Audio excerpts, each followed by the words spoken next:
Mateo 2:6, katanungan tungkol sa araw ng pamamahinga. Isang araw ng pamamahinga dumaan sina Jesus sa triguhan. Nagugutom ang kanyang mga alagad noon, kaya't sila'y kumuha ng mga butil ng trigo at kumain niyon. Nang makita ito ng mga Pariseo, sinabi nila sa kanya, "Tingnan mo ang ginagawa ng iyong mga alagad. Mahigpit iyang ipinagbabawal ng kautusan sa araw ng pamamahinga." Sumagot si Jesus, "Hindi ba ninyo nabasa ang ginawa ni David nang magutom siya at ang kanyang mga kasama? Pumasok siya sa bahay ng Diyos, kumain ng tinapay na handog, at pinakain din niya ang kanyang mga kasama. Labag sa kautusan ang ginawa nila, sapagkat ang mga pari lamang ang may karapatang kumain niyon. Hindi ba ninyo nababasa sa kautusan na tuwing araw ng pamamahinga, ang mga pari ay may ginagawa sa templo na bawal gawin sa araw na iyon? Gayunmay hindi sila nagkakasala. Sinasabi ko sa inyo, may isang naririto na higit na dakila kaysa templo.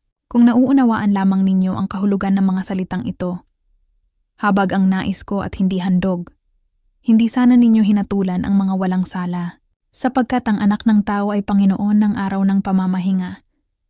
Pinagaling ang lalaking paralisado ang kamay. Pagkaalis ni Jesus sa puok na iyon, pumasok siya sa sinagoga. May isang lalaki roon na paralisado ang isang kamay.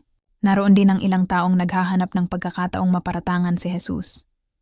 Tinanong nila si Jesus, "Naayon ba sa kautusan ang magpagaling ng may sakit kung araw ng pamamahinga?" Sumagot siya, "Kung kayo'y may tupang nahulog sa balon sa araw ng pamamahinga, hindi ba ninyo ito iaahon? Higit na mahalaga ang isang tao kaysa isang tupa, kaya't naayon sa kautusan ang gumawa ng mabuti sa araw ng pamamahinga." Pagkatapos no sinabi ni Jesus sa lalaki, "Iunat mo ang iyong kamay." Iniunat nga ng lalaki ang kanyang kamay at ito'y gumaling gaya ng kabilang kamay.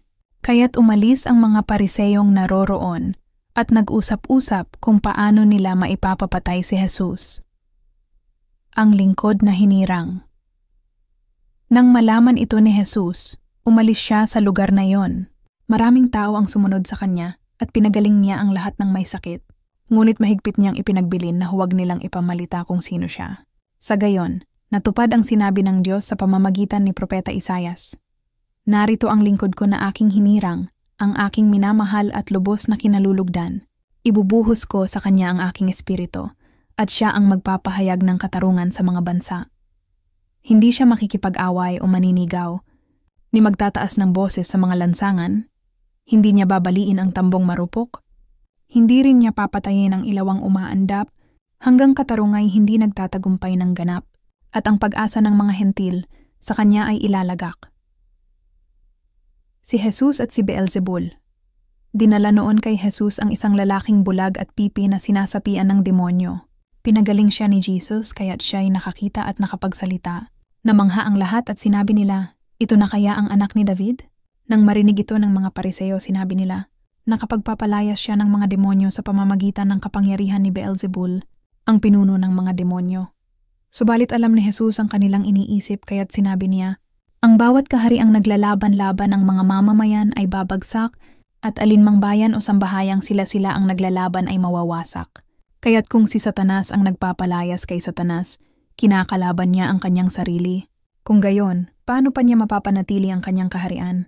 Kung ako'y nagpapalayas ng mga demonyo sa kapangyarihan ni Beelzebul, sa kaninong kapangyarihan naman nagpapalayas ng demonyo ang inyong mga tagasunod? Ang ginagawa nila ang magpapatunay na maling-mali kayo.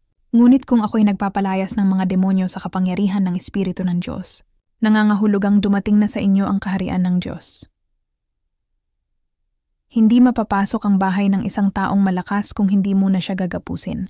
Kung nakagapos na siya, saka pa lamang malolooban ang bahay niya. Ang hindi panig sa akin ay laban sa akin, at ang hindi ko kasamang mag-ipon ay nagkakalat. Kaya't sinasabi ko sa inyo, mapapatawad ang anumang kasalanan at paglapastangan, ngunit hindi patatawarin ang paglapastangan sa Espiritu Santo. Sino mang magsalita laban sa anak ng tao ay patatawarin, ngunit sino mang magsalita laban sa Espiritu Santo ay hindi patatawarin, maging sa panahong ito o sa panahong darating. Sa bunga nakikilala. Sinasabi ninyong mabuti ang punong kahoy, kung mabuti ang kanyang bunga at masama ang punong kahoy kung masama ang kanyang bunga, sapagkat sa bunga nakikilala ang puno, lahi ng mga ulupong. Paano kayong makakapagsabi ng mabubuting bagay gayong kayo'y masasama? Kung ano ang nag-uumapaw sa puso ay siyang sinasabi ng bibig. Mabuti ang sinasabi ng mabuting tao, sapagkat puno ng kabutihan ang kanyang puso. Masama ang sinasabi ng masamang tao, sapagkat puno ng kasamaan ang kanyang puso. Tandaan ninyo, sa araw ng paghuhukom, pananagutan ng tao ang bawat walang kabuluhang salitang sinabi niya. Pawawalang sala ka o paparusahan batay sa iyong mga salita. Hinanapan si Jesus ng palatandaan. Sinabi naman sa kanya ng ilang tagapagturo ng kautusan at mga pariseo, "Guro, maaari po bang magpakita kayo sa amin ng isang palatandaan?" Sumagot si Jesus, "Lahing masama at taksil sa Diyos. Naghahanap kayo ng palatandaan, ngunit walang ipapakita sa inyo, maliban sa himalang nangyari kay Propeta Jonas.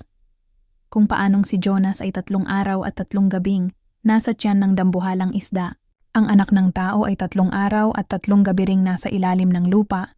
Sa araw ng paghuhukom, tatayo ang mga taga-Nineve at sasaksi laban sa lahing ito, sapagkat nagsisi sila matapos pangaralan ni Jonas. Ngunit higit pa kay Jonas ang naririto. Sa araw na iyon, sasaksi rin ang reyna ng Sheba laban sa lahing ito.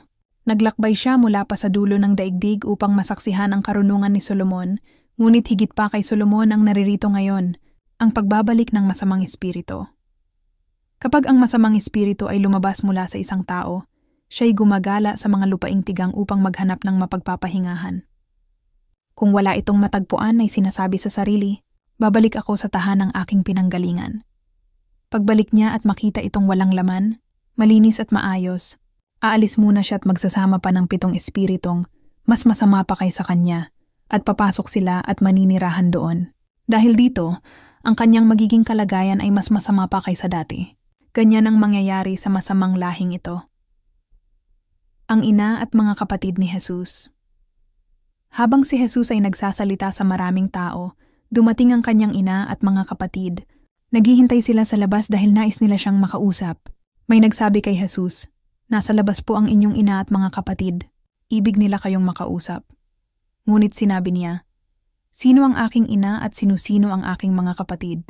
Itinuro niya ang kanyang mga alagad at sinabi, "Sila ang aking ina at mga kapatid, sapagkat ang sino mang sumusunod sa kalooban ng aking Ama na nasa langit, iyon ang aking ina at mga kapatid."